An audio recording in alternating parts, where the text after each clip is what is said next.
ഇടതുമുന്നണിയുടെ കോട്ടകളിൽ വിള്ളൽ വീഴ്ത്തിക്കൊണ്ട് കേരള രാഷ്ട്രീയത്തിൽ പുതിയൊരു പടലപ്പിണക്കം കൂടി ഉടലെടുക്കുകയാണ്. ഇത്തവണ പടയൊരുക്കം നടക്കുന്നത് ഭരണപക്ഷത്തെ കരുത്തുറ്റ CPM-ഉം ജോസ് കെ മാണിയുടെ കേരള കോൺഗ്രസും തമ്മിൽ തന്നെ.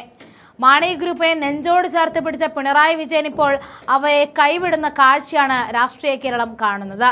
അർഹമായ സീറ്റുകൾ നിഷേധിച്ചും സ്വാധീനമുള്ള ജില്ലകളിൽ വെട്ടിനിർത്തലുകൾ നടത്തിയും ജോസ് കെ മാണിയെ മൂലക്കിരുത്തുവാനാണ് CPM ശ്രമിച്ചുകൊണ്ടിരിക്കുന്നത്. കോഴിക്കോട് ജില്ലയിൽ തങ്ങൾക്ക് ഉറപ്പായും ലഭിക്കുമെന്ന് കരുതിയ കുറ്റ്യാടി, പേരാമ്പ്രയും നഷ്ടമായതോടെ മാണി ഗ്രൂപ്പ് അണികൾക്കിടയിൽ അമർഷം പുകയുകയാണ്. ഇത് വെറും സീറ്റ് വിഭജനമല്ല, മറിച്ച് ദശാബ്ദങ്ങളായുള്ള രാഷ്ട്രീയ വിശ്വാസ്യതയുടെ കടയ്ക്കൽ കത്തിവെക്കുന്ന കൊടും ചതിയാണ് എന്നാണ് അണികൾ പരസ്യമായിട്ട് പറയുന്നത്. കഴിഞ്ഞ തെരഞ്ഞെടുപ്പിൽ പാർട്ടിക്കുള്ളിലെ പ്രതിഷേധങ്ങൾ വകവയ്ക്കാതെ ജോസ് വിഭാഗത്തിന് വിട്ടു നൽകിയ കുറ്റ്യാടി സീറ്റ് ഇത്തവണ പലിശ സഹിതം തിരിച്ചെടുത്തിരിക്കുകയാണ് CPM. അന്ന് ആ സീറ്റ് തിരിച്ചു കൊടുത്തപ്പോൾ കോടിയേരി ബാലകൃഷ്ണൻ നേരിട്ട് നൽകിയ വാക്ക് ഒരു പുല്ലുവില പോലും നൽകാതെ പിണറായിയും സംഘവും ചവറ്റുകുട്ടയിൽ എറിഞ്ഞു കളഞ്ഞു.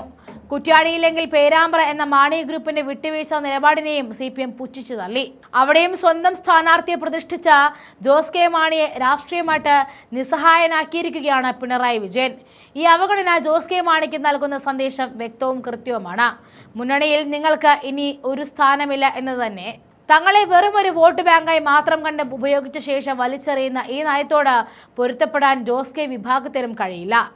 ഈ കടുത്ത അവഗണനയ്ക്ക് പിന്നിൽ മുഖ്യമന്ത്രി പിണറായി വിജയന്റെ കൃത്യമായ പ്ലാനിംഗ് ഉണ്ടെന്ന് രാഷ്ട്രീയ നിരീക്ഷകർ കരുതുന്നു.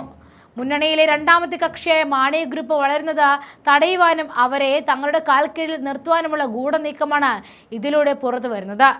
എന്നാൽ ഈ അപമാനം സഹിച്ചുകൊണ്ട് ഇനിയും ഇടതുമുന്നണിയിൽ തുടരുമോ എന്ന ഒരു ഗൗരവമായിട്ടുള്ള ചർച്ചകൾ മാണി ഗ്രൂപ്പിനുള്ളിൽ ആരംഭിച്ചു കഴിഞ്ഞു. സഭയുടെയും വിശ്വാസികളുടെയും പൂർണ്ണ പിന്തുണയുള്ള തങ്ങളെ പിണക്കുന്നത് വരാനിരിക്കുന്ന തെരഞ്ഞെടുപ്പിൽ ഇടതുമുന്നണിക്ക് കനത്ത തിരിച്ചടി ഉണ്ടാക്കും. മധ്യ കേരളത്തിലെ ക്രിസ്ത്യൻ വോട്ടുകളിൽ കണ്ണുവെക്കുന്ന CPM അതേ സമുദായത്തിന് സ്വാധീനമുള്ള നേതാവിനെ തഴഞ്ഞത് എന്ത് രാഷ്ട്രീയ ലാഭത്തിനാണ് എന്ന ചോദ്യം ബാക്കിയാവുകയാണ്. ജോസ് കെ മാണിയെ വെറുപ്പിച്ചുകൊണ്ട് പിണറായി വിജയൻ കളിക്കുന്നത് അപകടകരമായിട്ടുള്ള കളി തന്നെയാണ്.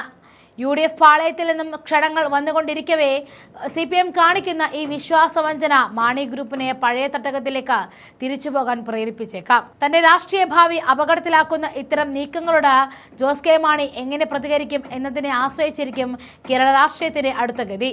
അടച്ചിട്ട മുറികളിൽ ചർച്ചയ്ക്ക് ഇനി സ്ഥാനമില്ല എന്നും ജനമധ്യത്തിൽ തങ്ങളുടെ കരുത്ത് തെളിയിക്കേണ്ട സമയം അതിക്രമിച്ചുവെന്നും മാണി ഗ്രൂപ്പ് നേതാക്കൾ വിശ്വസിക്കുന്നു. പിണറായി വിജയന്റെ ഏകാധിപത്യപരമായ ഈ തീരുമാനങ്ങൾ വരും ദിവസങ്ങളിൽ വലിയൊരു രാഷ്ട്രീയ ഭൂകമ്പത്തിന് തന്നെയാണ് വഴിവെക്കുന്നത്. അതിന് VD സതീശൻ വീണ്ടും ആവർത്തിച്ചതുപോലെ വിസ്മയങ്ങൾ തീർക്കാനാണോ എന്ന് ആർക്കറിയാം. എന്തായാലും അടുത്ത ഒരാഴ്ച കൊണ്ട് എല്ലാ ചിത്രവും തെളിഞ്ഞിരിക്കും.